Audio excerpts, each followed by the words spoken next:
আজকের ঘটনাটি শুনলে আমরা বুঝতে পারবো রাসূল সাল্লাল্লাহু আলাইহি সাল্লামের উপর সাহাবায়ে কেরাম রাদিয়াল্লাহু তাআলা আনহুমদের কি পরিমাণে ভালোবাসা এবং কি বিশ্বাস ছিল। কথা না বলে তাই আমরা সোজাসুজি গল্পতে ফিরে যাই। হিজরি ৬ষ্ঠ সালে জিলকদ মাসে হুদায়বিয়ার প্রসিদ্ধ যুদ্ধ সংঘটিত হয়, যখন হুজুর সাল্লাল্লাহু আলাইহি সাল্লাম উমরা পালনের উদ্দেশ্যে সাহাবায়ে কেরাম রাদিয়াল্লাহু তাআলা আনহুমের এক বিরাট জামাত সহ রওনা হইয়াছিলেন। মক্কার কাফেরদের নিকট এই সংবাদ পৌঁছাইল। এই সংবাদ তাহাদের নিকট পৌঁছানোর সাথে সাথে মক্কার কাফেররা নিজেদের মধ্যে পরামর্শ করিতে লাগলো। তারা পরামর্শ করিয়া এই সিদ্ধান্ত করিলেন যে মুসলমান দিগকে মক্কায় প্রবেশে বাধা দিতে হইবে। এই জন্য তাহারা বিরাট আকারের প্রস্তুতি গ্রহণ করিল এবং মক্কার বাহিরের লোকদিগকে তাহাদের সহিত শরীক হওয়ার জন্য দাওয়াত দিল এবং বিরাট দল লইয়া মোকাবেলার জন্য তারা প্রস্তুত হইল। অন্যদিকে রাসূল সাল্লাল্লাহু আলাইহি ওয়াসাল্লাম জুলহুদাইফা নামক স্থান থেকে এক ব্যক্তিকে খবর লওয়ার জন্য মক্কাতে পাঠাইলেন, যিনি মক্কা হইতে বিস্তারিত অবস্থা জানিয়া উসফান নামক স্থানে রাসূল সাল্লাল্লাহু আলাইহি ওয়াসাল্লামের সহিত সাক্ষাৎ করিলেন। তিনি আসিয়া বলিলেন যে মক্কাবাসীরা বিরাট আকারে মোকাবেলার জন্য প্রস্তুত গ্রহণ করিয়াছে এবং তাহাদের জন্য বাহির হইতে বহু লোক সংরক্ষণ করিয়া রাখিয়াছে। হুজুর সাল্লাল্লাহু আলাইহি সাল্লাম এই খবর শোনার পরে সাহাবায়ে কেরাম রাদিয়াল্লাহু তাআলা আনহুমের সহিত পরামর্শ করিতে বসিয়া গেলেন। তারপরে তারা পরামর্শ ইহা করিলেন, এই পরিস্থিতিতে আমাদের কি করা উচিত। একটি পন্থা ইহা হইতে পারে, যে সমস্ত লোকেরা বাহির হইতে মক্কার কাফেরদের সাহায্যের জন্য গিয়াছে তাহাদের ঘরবাড়ির উপরে হামলা করা। যখন তাহারা এই সংবাদ পাইবে যে তাহাদের ঘরবাড়ির উপরে হামলা হইয়াছে, তখন তারা মক্কা হইতে ফিরিয়া আসিবে। অন্য আরেকটি পন্থা ইহা হইতে পারে, আমরা আল্লাহ তাআলার উপরে তাওয়াক্কুল করে সোজা সামনের দিকে এগিয়ে চলা। তখন হযরত আবু বকর সিদ্দিক রাদিয়াল্লাহু তাআলা আনহু বলিলেন, ইয়া রাসূলুল্লাহ, এই মুহূর্তে আপনি বাইতুল্লাহর উদ্দেশ্যে আসিয়াছেন, কোনোভাবেই তো যুদ্ধ করার উদ্দেশ্য ছিলই না, তাই আমাদের সামনে অগ্রসর হওয়াই সঠিক হইবে। তাহারা যদি আমাদিগকে বাধা দেয় তাহলে আমরা মোকাবেলা করিব, নতুবা আমরা কিছুই করিব না। রাসূল সাল্লাল্লাহু আলাইহি ওয়াসাল্লাম হযরত আবু বকর সিদ্দিক রাদিয়াল্লাহু তাআলা আনহুর এই পরামর্শ গ্রহণ করিলেন এবং সামনের দিকে অগ্রসর হইলেন। হুজুর সাল্লাল্লাহু আলাইহি ওয়াসাল্লাম চলতে চলতে হুদায়বিয়া নামক স্থানে পৌঁছাইয়াছিলেন। সেইখানে বুদাইল ইবনে ওয়ারাকা খুজাইল একদল লোক সহ আসিয়াছে এবং হুজুর সাল্লাল্লাহু আলাইহি ওয়াসাল্লামকে জানাইলেন যে কাফেররা রাসূল সাল্লাল্লাহু আলাইহি ওয়াসাল্লামকে কিছুতেই মক্কায় প্রবেশ করতে দিবেন না, তাহারা যুদ্ধ করার জন্য প্রস্তুতি হইয়া আছে। রাসূল সাল্লাল্লাহু আলাইহি ওয়াসাল্লাম তখন ফরমাইলেন, আমরা যুদ্ধ করতে আসি নাই, আমাদের উদ্দেশ্য কেবলই উমরা পালন করা, এছাড়া অন্য কিছু না। তাছাড়াও দৈনন্দিন যুদ্ধ বিগ্রহে কুরাইশদের বহু ক্ষতিগ্রস্ত হইয়াছে, কুরাইশরা বহুত পরিমাণে ধ্বংস হইয়াছে, কুরাইশদের অনেক ক্ষতি হয়েছে, কুরাইশদের অনেক কিছুই ধ্বংস হইয়াছে। তাহারা সম্মত হইলে আমি তাহাদের সহিত সন্ধি করিতে প্রস্তুত আছি।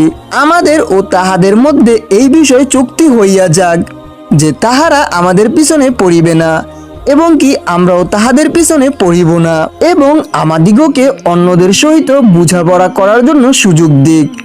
যদি তাহারা কিছুতেই রাজি না হয়, তবে আমার ওই জাতের কসম যার কাছে আমার প্রাণ, আমি ততক্ষণ পর্যন্ত তাহাদের সহিত যুদ্ধ করিব যতক্ষণ পর্যন্ত ইসলাম বিজয় না হইবে অথবা আমার গর্দান বিচ্ছেদ না হইবে। রাসূল সাল্লাল্লাহু আলাইহি ওয়াসাল্লামের এই কথা শুনে বুদাইল বলিলেন, আচ্ছা ঠিক আছে, আমি আপনার পয়গম তাহাদের নিকট পৌঁছাইয়া দিতেছি। এই বলে সে চলিয়া গেল। সে ফিরিয়া গেলেন এবং যাইয়া পয়গাম পৌঁছাইলেন, কিন্তু কাফেররা ইহাতে রাজি হইল না। এমন কিভাবে উভয় পক্ষেই আসা যাওয়া চলিতে থাকিল। তন্মধ্যে একবার ওয়ারাকা ইবনে মাসুদ সাকাফি কাফেরদের পক্ষ হইতে আসিলেন। তখনও তিনি মুসলমান হইছিলেন না, পরে তিনি মুসলমান হইয়াছেন। রাসূল সাল্লাল্লাহু আলাইহি ওয়াসাল্লাম তাহার সহিত একা আলোচনা করিলেন, যাহা বুদাইলের সহিত করিয়াছিলেন। ওয়ারাকা তখন রাসূল সাল্লাল্লাহু আলাইহি ওয়াসাল্লামকে বলিলেন, হে মুহাম্মদ সাল্লাল্লাহু আলাইহি ওয়াসাল্লাম, আপনি যদি আরেক দিগকে সম্পূর্ণ নিশ্চিহ্ন করিয়া দিতে চান তবে ইহা সম্ভব নহে। আপনি কি কখনো শুনিয়াছেন যে আপনার পূর্বে এমন কোনো ব্যক্তি অতীত রহিয়াছে যে কিনা আরব দিগকে সম্পূর্ণ নিশ্চিহ্ন করিয়া দিয়াছে? আর যদি আপনি বিপরীত অবস্থায় হন অথবা তাহারা আপনার প্রতি বিজয় হয় তবে আপনি মনে রাখুন, আমি আপনার সহিত ভদ্র শ্রেণীর লোকজন দেখতেছি না, এদিক সেদিক নিম্ন শ্রেণীর লোকজনই আমি আপনার সহিত দেখিতে পারিতেছি। আপনার সহিত তাহারা রহিয়াছে। বিপদের সময় সকলেই পালাইয়া যাইবে। ওই সময় রাসূল সাল্লাল্লাহু আলাইহি সাল্লামের পাশে হযরত আবু বকর সিদ্দিক রাদিয়াল্লাহু তাআলা আনহু দাঁড়িয়েছিলেন।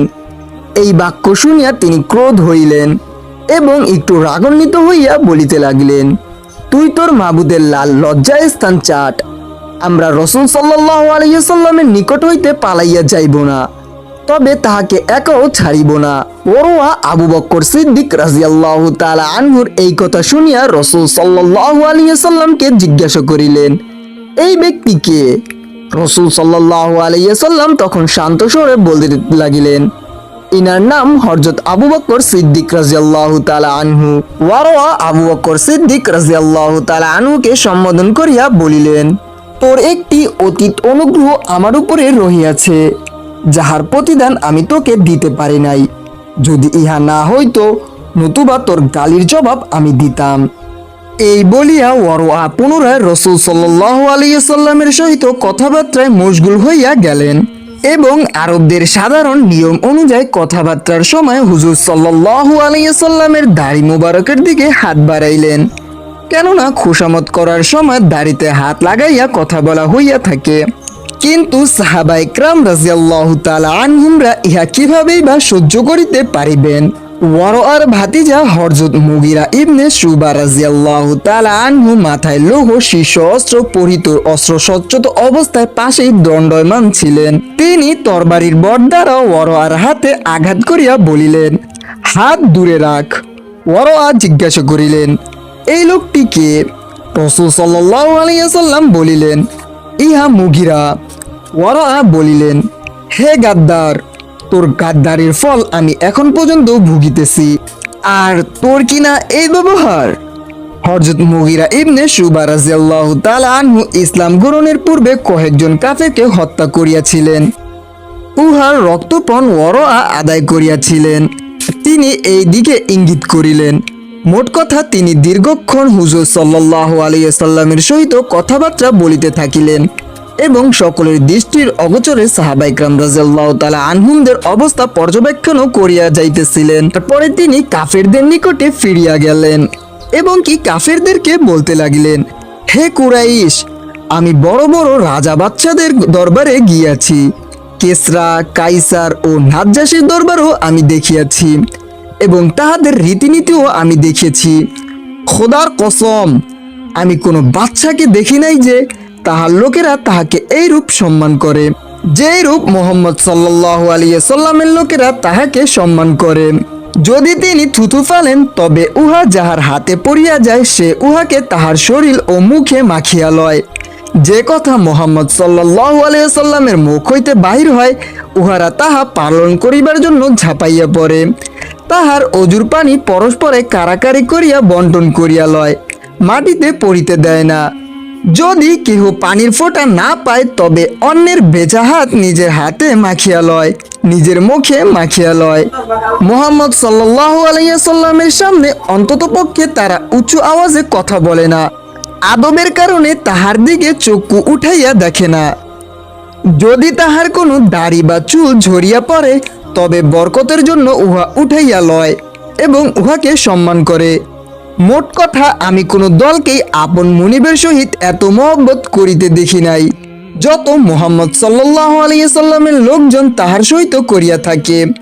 এই অবস্থা চলাকালে রাসূল সাল্লাল্লাহু আলাইহি সাল্লাম হযরত উসমান রাদিয়াল্লাহু তাআলা আনহুকে নিজ পক্ষ হইতে দূত হিসাবে মক্কার সর্দারদের নিকট পাঠাইলেন।